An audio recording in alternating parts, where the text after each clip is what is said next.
அனைவருக்கும் வணக்கம். Gold medalist Hindi guide வழங்கும் கற்க கதலற நிகழ்ச்சிக்கு தங்களை வரவேற்பதில் பெருமகிழ்ச்சி அடைந்தேன். सबको सादर प्रणाम. गोल्ड मेडलिस्ट हिंदी गाइड प्रस्तुति कर्क कदर कार्यक्रम पर आप सबका हार्दिक स्वागत है. मैंने पिछले एपिसोड में आपसे प्रार्थना की थी कि जो भी रोज़गार की तलाश में हैं, नौकरी की तलाश में हैं, वे तमिलनाडु आवे, त्रिपुर आवे, त्रिपुर के आसपास जो भी गाँव हैं वहाँ पर आवे और आकर के अपना रोज़गार चलावे और कमावे और सुखपूर्वक जिए.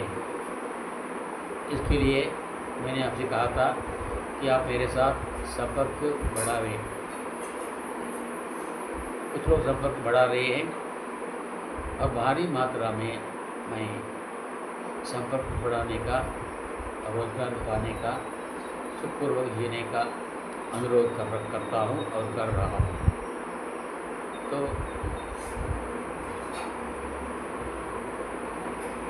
साहित्य समालोचना मंच के अंतर्गत आज हिंदी साहित्य के इतिहास, हिंदी साहित्य का संक्षिप्त इतिहास, इस शीर्षक पर आज हम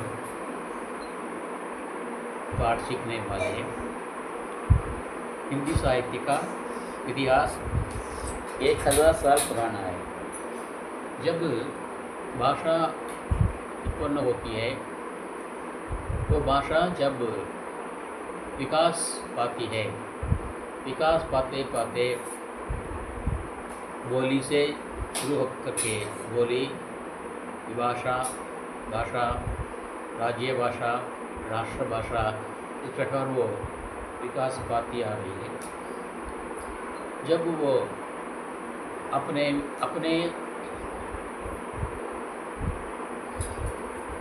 क्षेत्र में और क्षेत्र से बाहर जा कर के अपना विकास पाती है और साहित्य रचना करने में लग जाती है, वही भाषा वास्तविक भाषा कहलाती है. तमिल में कहते हैं मोलिवदाल अदर्कु मोली एंद्र पेयर.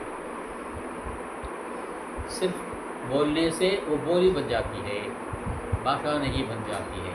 भाषा जब अपना क्षेत्र पार करके विभिन्न प्रांतों में, विभिन्न राज्यों में स्थान पाती है, विकास पाती है और उसके साथ जो साहित्य का उत्पन्न होता है उसी को असल में भाषा कहते हैं. इस प्रकार हिंदी साहित्य 1000 साल पुराना है. इसका पहला साहित्य है 1050 में, 1050 में इसका पहला साहित्य रचा गया था. तो इस काल विभाजन बहुत सारे आचार्यों ने किए हैं और आचार्य हजारी प्रसाद द्विवेदी, महावीर प्रसाद द्विवेदी, डॉक्टर नागेंद्र और डॉक्टर राम कुमार वर्मा, ऐसे बहुत सारे आचार्यों ने हिंदी साहित्य के काल का विभाजन किया है. इनमें से डॉक्टर राम कुमार वर्मा का काल विभाजन ही सही माना गया है और स्वीकारा गया है. सो इसके आधार पर हम आज हिंदी साहित्य के इतिहास के बारे में हम बात करेंगे. पहले उस साहित्य का जो शुभारंभ होता है, शुरू होता है, उसका आधार कौन होते हैं? समाज होता है. और समाज का आधार कौन होते हैं? मानव होते हैं. मानव के आधार कौन होते हैं?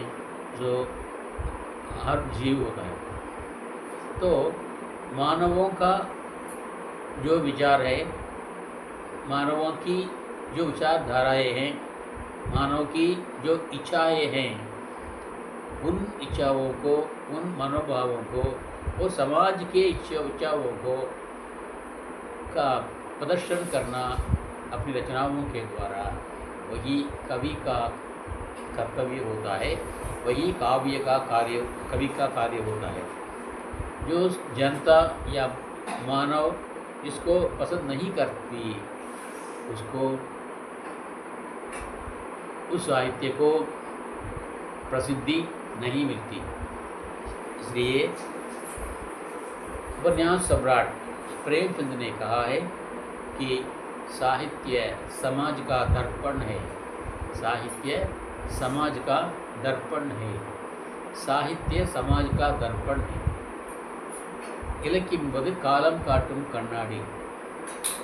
सो हमें इतिहास को पढ़ना चाहिए। इतिहास को पढ़ने से हम क्या जान सकते हैं कि घटनाएं कौन कौन सी घटनाएं किन किन अवस्था में किन किन सालों में हुई।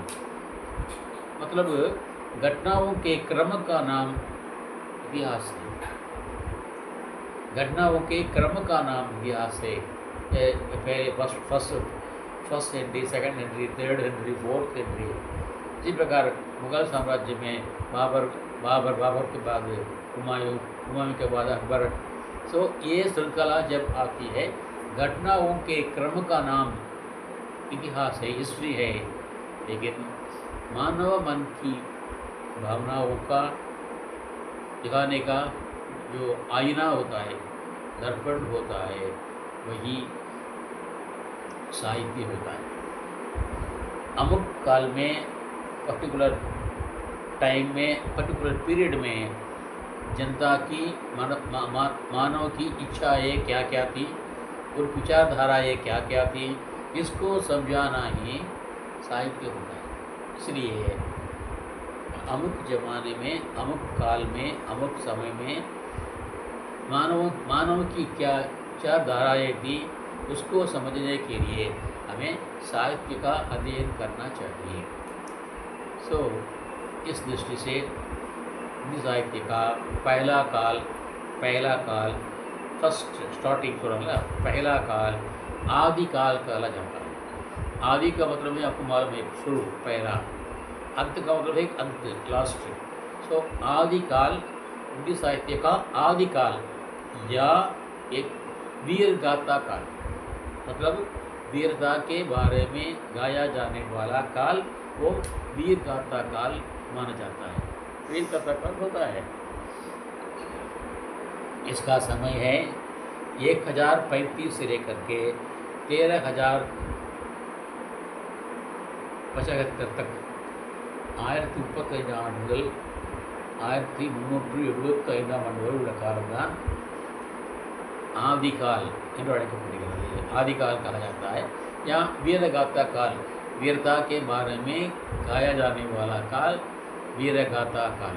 इस प्रकार हर काल का एक विशिष्ट महत्व होता है।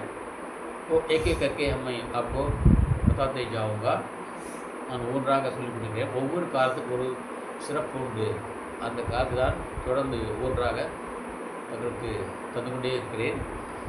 पहला है, முதலாவதாக आदिकाल या वीर गाथा काल। अच्छा, 1025 से लेकर के 13,075 तक का हमारा भारत का इतिहास क्या कहता है। 1035 முதல் 1375 வரைக்குமான காலம் அந்த ஆதிகால்। அந்த காலத்தினுடைய வரலாறு என்ன சொல்கிறது, இந்திய வரலாறு என்ன சொல்கிறது, क्योंकि हिंदी भारतीय भाषा है। इंडिय வரலாறு என்ன கூறுகிறது, उस ज़माने में उत्तर भारत में, दक्षिण भारत में नहीं, उत्तर भारतीय भाषा है हिंदी। उत्तर भारत में छोटे छोटे रियासत थे। அன்றைக்கு வட இந்தியாவிலே சின்ன சின்ன சமஸ்தானங்கள், kingdom, small kingdoms was there. அங்கே இருந்தன சின்ன சின்ன சிற்றரசுகள் அங்கே இருந்தன.